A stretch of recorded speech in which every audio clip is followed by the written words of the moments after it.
Welcome back to Muscle in the Morning, brought to you by Iron Mag Labs. Make your mark. I'm Dave Palumbo, and today is Monday, March 27th, 2017. And let's find out what's going on in the world of bodybuilding and fitness. For most athletes, pulling off a top 10 finish on the Arnold Classic stage is a lifetime goal. But if you're emerging 212 powerhouse Kang, then it feels like it was just another stepping stone.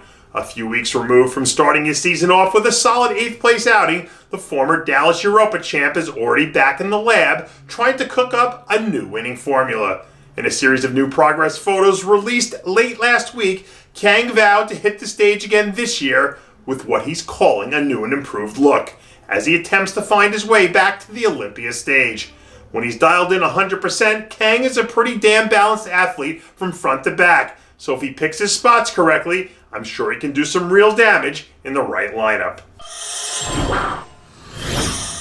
They say that hell hath no fury like a woman's scorn, and right about now it looks like bikini bombshell Justine Monroe is ready to unleash a whole lot of pent-up frustration on her competition.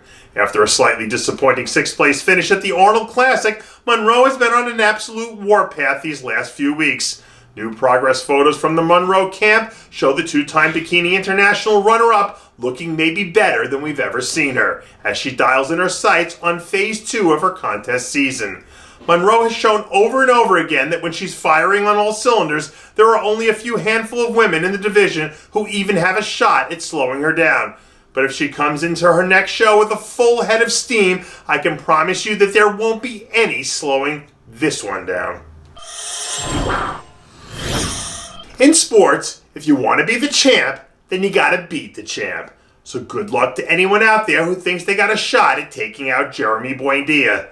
The reigning and defending 3-time men's physique Olympia champ released video from a savage back session late last week, sending out a little reminder to the rest of the division about who the top dog is.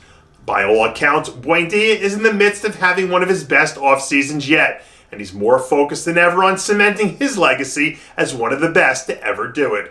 Right now, Jeremy Buendia is sitting in a class all by himself, and until someone in the division can prove otherwise, everyone else out there is just locked in a battle for second place.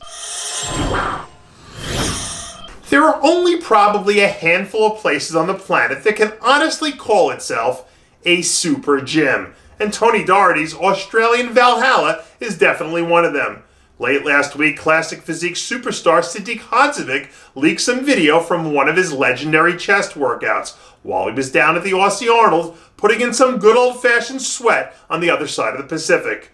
Sadik looks like he's been able to add some quality muscle over the last few months, and figures to be right in the thick of things again this season.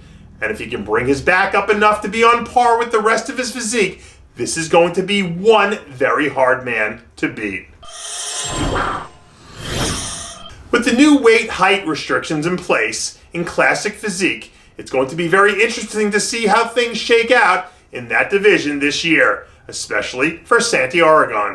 Last year, the former 212 powerhouse made the switch over to classic physique, where he really seemed to find his natural home by the end of the year. Late last week, some new videos surfaced of an impressive-looking Aragon hammering out a little bit of tricep work, carving in a few last-minute details before his upcoming season debut.